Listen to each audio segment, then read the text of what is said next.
कार्यक्रम में उपस्थित chief justice of India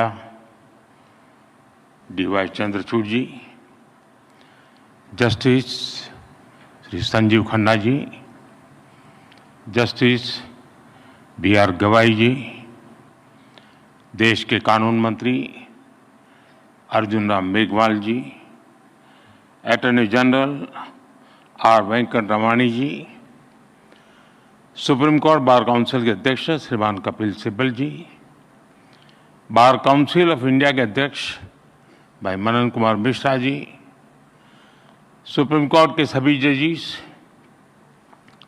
high court के चीफ जस्टिस, डिस्ट्रिक्ट जजेस, अन्य महानुभाव, देवी और सज्जनों, आज सुप्रीम कोर्ट के 75 वर्षों की यात्रा के उपलक्ष्य में जिला न्यायपालिका का राष्ट्रीय सम्मेलन हो रहा है। सुप्रीम कोर्ट के 75 वर्ष ये केवल एक संस्था की यात्रा नहीं है, ये यात्रा है भारत के संविधान और संवैधानिक मूल्यों की। ये यात्रा है एक लोकतंत्र के रूप में भारत के और परिपक्व होने की, और इस यात्रा में हमारे संविधान निर्माताओं का, न्यायपालिका के अनेकों मनीषियों तक का योगदान बहुत महत्वपूर्ण रहा है। इसमें पीढ़ी दर पीढ़ी उन करोड़ों देशवासियों का भी योगदान है जिन्होंने हर परिस्थिति में न्यायपालिका पर अपना भरोसा अडिग रखा है।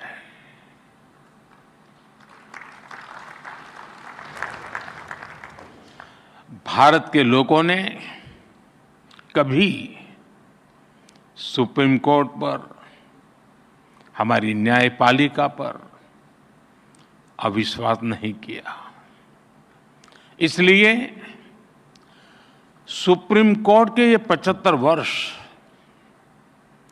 मदर ऑफ डेमोक्रेसी के रूप में भारत के गौरव को और अधिक बढ़ाते हैं। ये हमारे उस सांस्कृतिक उद्घोष को बल देते हैं जो कहता है सत्यमेव जयते नानृतम। इस समय देश अपनी के आजादी के 75 वर्ष पूरे करके संविधान की 75वीं वर्षगांठ मनाने जा रहा है। इसलिए इस अवसर में भी गर्व भी है, गौरव भी है और प्रेरणा भी है। मैं आप सभी न्यायविदों को और सभी देशवासियों को इस अवसर पर बहुत बहुत बधाई देता हूं। इस अवसर पर राष्ट्रीय जिला न्यायपालिका सम्मेलन का जो महत्वपूर्ण आयोजन हो रहा है, मैं इसके लिए भी आप सबको शुभकामनाएं देता हूं। साथियों, हमारे लोकतंत्र में न्यायपालिका संविधान की संरक्षक मानी गई है। ये अपने आप में एक बहुत बड़ी जिम्मेदारी है। हम संतोष के साथ कह सकते हैं कि सुप्रीम कोर्ट ने, हमारी न्यायपालिका ने इस जिम्मेदारी का बखूबी निर्वहन करने का प्रयास किया है। आजादी के बाद न्यायपालिका ने न्याय की भावना की रक्षा की, आपातकाल जैसा काला दौर भी आया, तब न्यायपालिका ने संविधान की रक्षा में अहम भूमिका निभाई। मौलिक अधिकारों पर हुए प्रहार तो सुप्रीम कोर्ट ने उनकी रक्षा भी की।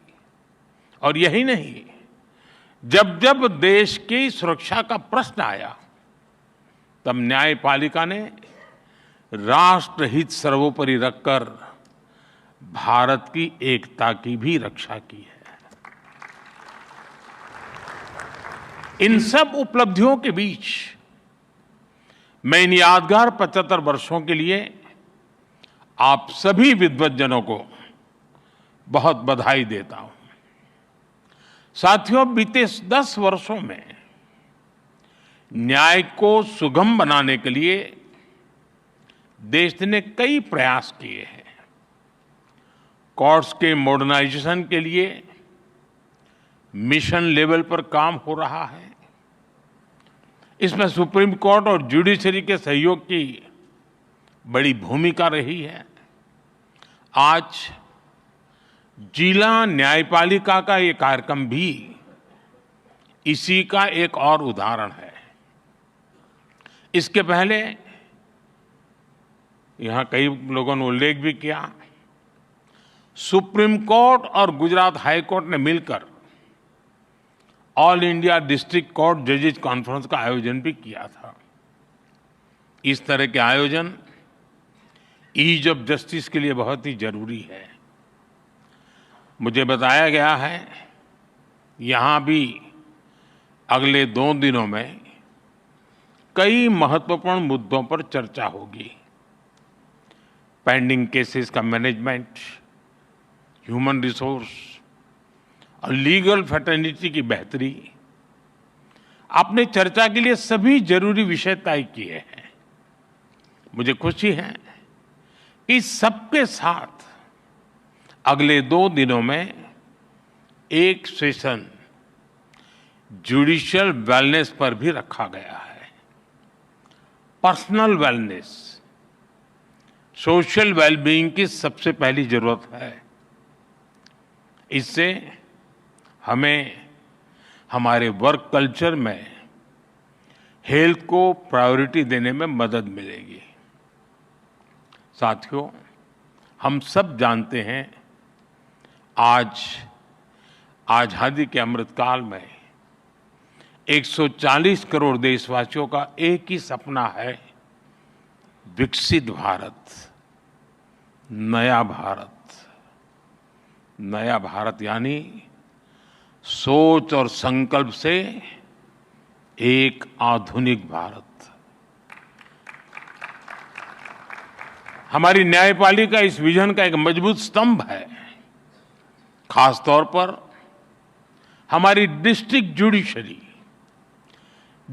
जुडिशरी भारतीय न्यायपालिका की व्यवस्था का एक आधार है। देश का सामान्य नागरिक न्याय के लिए सबसे पहले आप ही का दरवाजा खटखटाता है। इसलिए ये न्याय का प्रथम केंद्र है, ये पहली सीढ़ी है। हर तरह से सक्षम और आधुनिक हो, ये देश की प्राथमिकता है। मुझे विश्वास है ये राष्ट्रीय सम्मेलन, इसमें हुए विमर्श देश की अपेक्षाओं को पूरा करने में मदद करेंगे। साथियों, किसी भी देश में विकास का अगर कोई सबसे सार्थक पैरामीटर है तो वो है सामान्य मानवीय का जीवन स्तर। सामान्य मानवीय का जीवन स्तर उसकी ईज ऑफ लिविंग से तय होता है। और सरल सुगम न्याय ये ईज ऑफ लिविंग की अनिवार्य शर्त है। ये तभी संभव होगा जब हमारी डिस्ट्रिक्ट कोर्ट्स आधुनिक इंफ्रास्ट्रक्चर और टेक्नोलॉजी से लैस होगी। हम सब जानते हैं कि आज डिस्ट्रिक्ट कोर्ट्स में करीब 4.5 करोड़ केसेस पेंडिंग है। न्याय में इस देरी को खत्म करने के लिए बीते एक दशक में कई स्तर पर काम हुआ है। पिछले 10 वर्षों में देश ने जुडिशियल इंफ्रास्ट्रक्चर के विकास के लिए लगभग 8,000 करोड़ रुपए खर्च किए हैं। आपको एक और तथ्य जानकर खुशी होगी, पिछले 25 साल में जितनी राशि जुडिशियल इंफ्रास्ट्रक्चर पर खर्च की गई, उसका 75% पिछले 10 वर्षों में ही हुआ है। इन्हीं 10 वर्षों में डिस्ट्रिक्ट जुडिशरी के लिए 7,500 से ज्यादा कोर्ट हॉल और 11,000 रेजिडेंशियल यूनिट्स तैयार की गई है। साथियों, मैं जब लीगल फ्रेटर्निटी के बीच आता हूं तो ई कोर्ट्स का विषय आना बहुत स्वाभाविक है। टेक्नोलॉजी के इस इनोवेशन से केवल न्यायिक प्रक्रियाओं में तेजी ही नहीं आई, इससे वकीलों से लेकर फरियादी तक हर किसी की परेशानियां भी तेजी से कम हो रही है। आज देश में अदालतों का डिजिटाइजेशन किया जा रहा है और जैसा कि मैंने कहा, इन सभी प्रयासों में सुप्रीम कोर्ट की ई कमेटी अहम भूमिका निभा रही है। साथियों, पिछले वर्ष ई कोर्ट्स प्रोजेक्ट के तीसरे फेज को भी स्वीकृति मिली है। हम एक यूनिफाइड टेक्नोलॉजी प्लेटफॉर्म तैयार करने की दिशा में आगे बढ़ रहे हैं। इसके तहत artificial intelligence, optical character recognition जैसी उभरती हुई टेक्नोलॉजी का इस्तेमाल होगा। हम पेंडिंग केसेस का एनालिसिस कर सकेंगे, भविष्य के मुकदमों का भी अनुमान लगा सकेंगे। पुलिस, फॉरेंसिक, जेल और कोर्ट टेक्नोलॉजी इनको इंटीग्रेट भी करेगी और इनके काम को स्पीड अप भी करेगी। हम ऐसी न्याय व्यवस्था की ओर बढ़ रहे हैं जो पूरी तरह से फ्यूचर रेडी हो गई। साथियों, आप जानते हैं, बड़े बदलाव में इंफ्रास्ट्रक्चर और टेक्नोलॉजी के साथ ही नियमों, नीतियां और नीयत की भी भूमिका होती है। इसलिए आजादी के 7 दशक बाद देश ने पहली बार हमारे कानूनी ढांचे में इतने बड़े और अहम बदलाव किए हैं। भारतीय न्याय संहिता के रूप में हमें नया भारतीय न्याय विधान मिला है। इन कानूनों की भावना है citizen first, dignity first and justice first. हमारे क्रिमिनल लॉज शासक और गुलाम वाली कॉलोनियल सोच से आजाद हुए हैं। सेडिशन जैसे अंग्रेजी कानूनों को खत्म किया गया है। न्याय संहिता की सोच नागरिकों को सजा देगा, यही एकमात्र नहीं है, लेकिन नागरिकों को सुरक्षा देना भी है। इसलिए एक और महिलाओं और बच्चों के खिलाफ होने वाले अपराधों पर सख्त कानून बने हैं। दूसरी ओर पहली बार मामूली अपराधों में सजा के तौर पर कम्युनिटी सर्विस का प्रावधान किया गया है। भारतीय साक्ष्य अधिनियम के तहत सबूत के तौर पर इलेक्ट्रॉनिक और डिजिटल रिकॉर्ड को भी मान्यता मिली है। भारतीय नागरिक सुरक्षा संहिता के तहत इलेक्ट्रॉनिक मोड में समन भेजने की व्यवस्था बनाई गई है। इससे न्यायपालिका पर पेंडिंग केसेस का बोझ भी कम होगा। मेरा आग्रह होगा, सुप्रीम कोर्ट के मार्गदर्शन में डिस्ट्रिक्ट जुडिशरी को इस नई व्यवस्था में ट्रेन करने के लिए नए इनिशिएटिव्स भी जरूरी है। हमारे जजेस और वकील साथी भी इस अभियान का हिस्सा बन सकते हैं। जनता भी इस नई व्यवस्था से परिचित हो, इसमें भी हमारे वकील और बार एसोसिएशन का अहम रोल है। साथियों, मैं देश और समाज के एक और ज्वलंत विषय को आपके समक्ष उठाना चाहता हूं। आज महिलाओं के खिलाफ अत्याचार, बच्चों की सुरक्षा समाज की एक गंभीर चिंता है। देश में महिलाओं की सुरक्षा के लिए कई कठोर कानून बने हैं। 2019 में सरकार ने फास्ट ट्रैक स्पेशल कोर्ट की स्थापना की योजना बनाई थी। इसके तहत अहम गवाहों के लिए डिपोजिशन सेंटर्स का प्रावधान है। इसमें भी डिस्ट्रिक्ट मॉनिटरिंग कमेटीज की भूमिका महत्वपूर्ण हो सकती है। इस कमेटी में डिस्ट्रिक्ट जज, डीएम और एसपी भी शामिल होते हैं। क्रिमिनल जस्टिस सिस्टम के विभिन्न पहलुओं के बीच समन्वय बनाने में उनकी भूमिका अहम होती है। हमें इन कमेटियों को और अधिक सक्रिय करने की जरूरत है। महिला अत्याचार से जुड़े मामलों में जितनी तेजी से फैसले आएंगे, आधी आबादी को सुरक्षा का उतना ही बड़ा भरोसा मिलेगा।